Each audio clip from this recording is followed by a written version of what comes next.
My name is Chris, and I will be talking as little as possible throughout our time here. But thank you all for coming. Looking forward to speaking about the ways in which music world is changing. I think, as we've discussed as a group, in preparation for this, there are various sentiments with regards to what's happening in the music industry right now, and I think by and large, optimism is abound. And I think the ways in which artists and their careers are being managed and they're evolving is changing. And this panel, who I'm going to let introduce themselves quickly and go from there, but we're going to try to cover what that means and what that looks like now as the world's moved on. So if you guys wouldn't mind introducing yourselves, Bruce, we'll start with you and go from there. Sure. My name's Bruce Pavitt. In the 1980, way back when, I started a fanzine called Sub Pop that reviewed independent music from around the country. From that zine, I started a label called Sub Pop, signed a group called Nirvana and so forth. And right now I'm involved with a new digital music technology company called 8stem, which is a platform that allows artists and fans to come together and collaborate on music. My name is Natalia Nastaskin. I head up the music operations at United Talent Agency, and that basically means that I take care of our agency business as it pertains to our agents, our clients, and also our business strategy. My name is Kelli Turner. I'm the Executive Vice President of Operations, Corporate Development, and CFO at SESAC, which is a music rights organization. We represent singers and songwriters, licensing, performance, and mechanical rights. Cool. So obviously, as you can tell from the panel, there's a wide swath of both experience and focal points from a career standpoint. So, in the context of the artist, their career, and how musicians and the ways in which they're creating a business has evolved, Bruce, you've been doing this for a long time, 30, 35 years. What have you seen change over the years? Well, Chris, my interest has always primarily been in the relationship between kind of the super fan and the independent artist. And I will say that in the early 80s, when I was an activist really trying to promote indie artists, it was next to impossible for an indie artist to get any kind of decent media coverage, either through radio or press. And I think at this point in time for the indie artists, there's more opportunities than ever.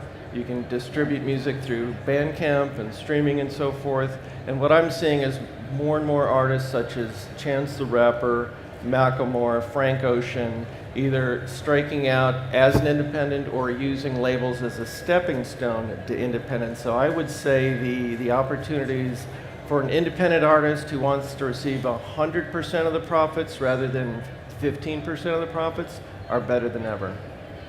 Right. So in terms of, if the notion is to allow the artist to maintain as much control as possible, how, what are the components to that? Is it streaming? Is it touring? I mean, what do you think, Natalia, in terms of what does the matrix look like with regards to how an artist is approaching things? I think it really depends on what stage of an artist's career the artist is in. So we are fortunate to work with thousands of artists globally, all from different periods of their trajectory. So baby bands to legends and legacy artists in the business. So it really depends on the type of artist and the level of artist that you're working with. In the beginning, radio may be less important than being out on the road, and being out on the road means building a fan base, getting in your van and literally going city to city to city, establishing personal contact with your fans, establishing an online presence and being engaged with fans there. And that could be quite difficult for artists to do, but that is essential in the development of an artist's career right now. That's for newer artists. And then for legacy artists, I think that there is a misunderstanding of, in general, the online community and an artist that's been around for a really long time. So our job there is to help the artist transcend some of the bridges between them and their fans, and make them a little bit more accessible and develop new fans as a result. So we're thrilled about everything that's going on in both the technology and the music space right now. And considering, music is an art form that's existed since the dawn of man in some form, and, the rules with which, recorded music have been monitored were written in, 1908 or something like that. How has, with streaming and with live performance, how have the rights management and the monetization thereof, how has that changed? And what kind of people and what type of things need to be involved in that to ensure that an artist is approaching that in an appropriate fashion for their own business? Sure. So, we're at a very different end of the business than these guys are. We're much more the back office rights side of the business. And frankly, 5 years ago, the PROs were a bit of an afterthought for the major songwriters and artists. And as the world has moved to streaming, there's been a proliferation of platforms, all of which pay performance royalties. And the PROs have become a much larger piece of the pie for songwriters and songwriters who also are singers. And so we become much more central to how people are making money these days. And so we license multiple rights, but as mechanical rights went through a decline and are now starting to build back up, we think they've reached the bottom and are growing. I think everyone's more focused on where the money's coming from, and the rights organizations who are focused on transparency and relationships and really having a much bigger impact on their careers. And considering streaming is pretty much like what everyone ever talks about, forever now. Like for the last number of years, every panel or everything any conversation I've had with regards to the industry as a definition has been, the impact of streaming. What do you all think about the notion of having multiple players in that market? Is that a good or a bad thing? Obviously, in some ways, streaming platforms are becoming major labels, right? And within that major label scenario, then you have a zillion things to listen to. But is it a good thing that this music is ubiquitously available or how do you see that impacting your artist? And you want to reach a lot of people, but at the same time, you lose control. Where's the balance you find when you're dealing with, whether it be an artist or dealing with an organization that manages their artists? Well, for us, we don't think there's any going backwards. So the fact that artists do have distribution access, whether they're independent or signed to a record label, and they can reach fans throughout the world just at the click of a button, we love that, because the more fans that get their ears and eyes and hands on an artist's music, the likelier it is that if they like the music, they're going to come out to shows. So for us, the streaming, the record sales, distribution, all goes hand in hand, because ultimately we want to be able to get as many fans as possible to the shows, sell as many tickets as we can, because we believe that our artist's music is incredible. So we want to tell the story to the world, and if that means there are going to be more streaming services doing it in concert with us, no pun intended, we love it. And this might be a different question for songwriters versus singers in terms of, do you want there to be 100 streaming platforms or 3 winners in the streaming space? But for songwriters, the more streaming platforms, the better, because the more platforms that are paying money to license their songs, so the more money for them. Again, I think we see that there are going to be winners and losers in the space. But the more innovation and the more platforms is a good thing for the songwriters. I'll riff on that a little bit. For the record label, the move towards streaming is, it's the direction where everything's going. But I don't think labels are necessarily that best served by streaming. However, this new project that I'm involved with, called 8STEM, takes a different approach to streaming. What we do is we allow fans the opportunity to remix original songs by artists through an interactive format that we've created. And then those new remixes will get shared through streaming. So if an artist produces a song, theoretically, if they go through 8STEM, they could see hundreds of new remixes being funneled to streaming, generating more revenue for the artist. Right, and so to that end, we were talking a bit about this backstage, which I know is bad form from that, inside baseball stuff, but to me, that kind of speaks into a larger thing happening with regards to like the definition of a label or not, but being more of a community. And in some ways you can question the labels, like whether or not labels are a necessity for an artist. And you mentioned Chance, you mentioned Frank Ocean, like these people have created environments for themselves creatively that they can control fully. So when they're doing that, and you think about all of the ways in which the business has traditionally been run, how are your businesses evolving to not, and I don't mean this in a negative way, but you have, as you said, you're only moving in one direction, the river's only flowing in one direction, you can't swim upstream. How have your businesses changed to try to make sure that you're supportive of, protecting their need to still work with you, versus just kind of avoiding you altogether?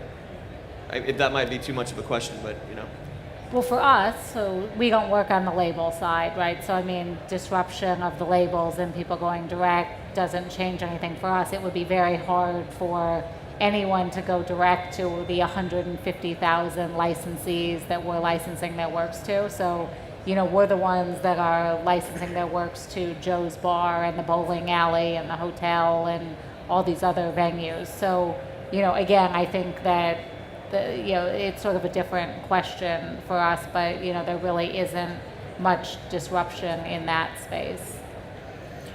And for us, we sign artists so early on, many of them don't have label support yet. And that makes our jobs a lot more all-encompassing for the artist.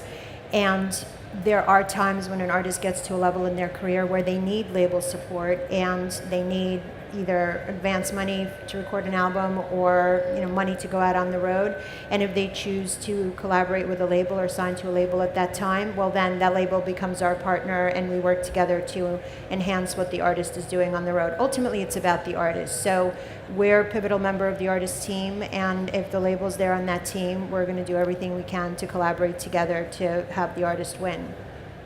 Right, and I think for labels to stay relevant, they need to maintain their brand identity, and I think Sub Pop in Seattle has done a pretty amazing job at maintaining their brand identity. They've got a store at SeaTac Airport.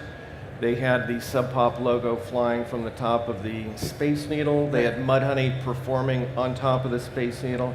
So they've consistently done unique things in the marketplace that have kept people's attention focused on Sub Pop, which is one of the main reasons why artists still want to be on the label. Right. So with regards to how, as that community grows, and in some ways there's also, an inverse effect of there being a ton of options for the artists to figure out how to create their business. What, as those more and more voices are coming into play, what have you found to be the most necessary and unnecessary components of, as you watch an artist and or songwriter? I mean, it's all kind of the same. I consider that all one of the same bucket. But with these voices, what are the most important ones at this point? And maybe what are the least important with regards to managing the artist's career?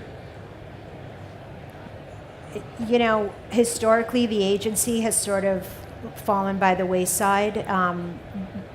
And we were just there to book a tour when an album was coming out or a single was dropping. Now that the music business has had sort of different ebbs and flows over the last 10 or 12 years, the agency, particularly a full-service agency, has become a much more pivotal player in the lives of an artist.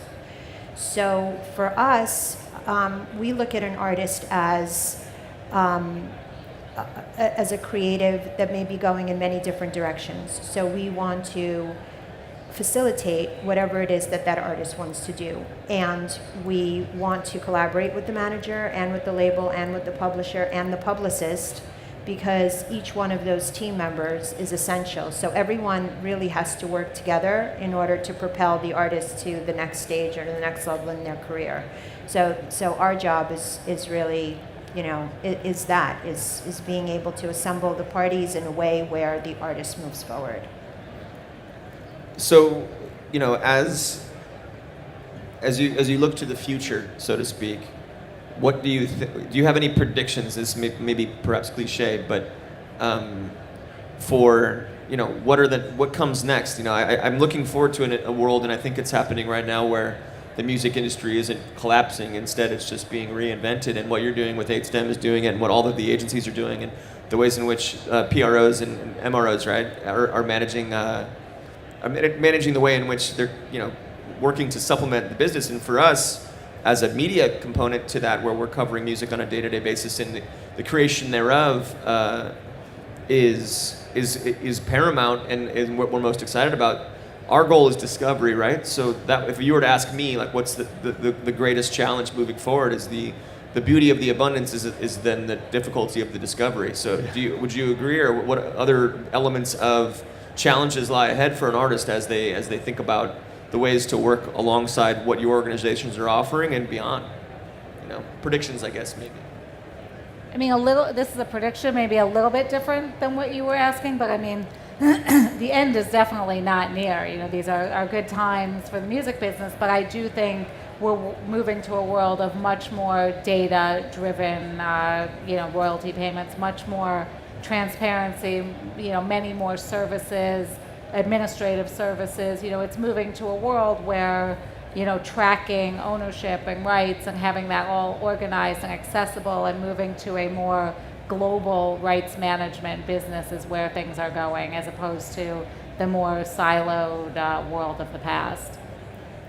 The industry is always going to be in flux, but what's never going to change is that dynamic relationship between the engaged superfan and new and emerging artists. And I've always felt that that's where the most creative juice is, and I think Pitchfork would back me up on that. So Absolutely. Having deeper levels of fan engagement, where the fan has a relationship with the artist, is that's never going to go away. And that's why I'm betting on 8STEM, new interactive digital format, being just a whole new way to experience music and a way to generate more fan engagement. Well, I'm just going to say something super basic. There's a lot of noise, as you point out, but I think it does start and end with the song and with the material. So to the extent that an artist has a great song, that'll always bubble up to the top, and that'll always speak for itself, and it'll always find its place in the trajectory of our business. So it's the material at the end of the day. Very true. Well, I agree with all of you, with what you just said, which is good. But unfortunately, we could sit here for like the next 2.5 hours and pontificate on all of this. But we're now in negative time zone, going backwards. So that will be it for us. Thank you all very much for the time. Hope everyone was able to learn something. I like to learn, and I've learned plenty. So Cool. Cheers to you all, and have a good rest of the day at the conference. So. Thank you, Thank Chris. you. Thank you.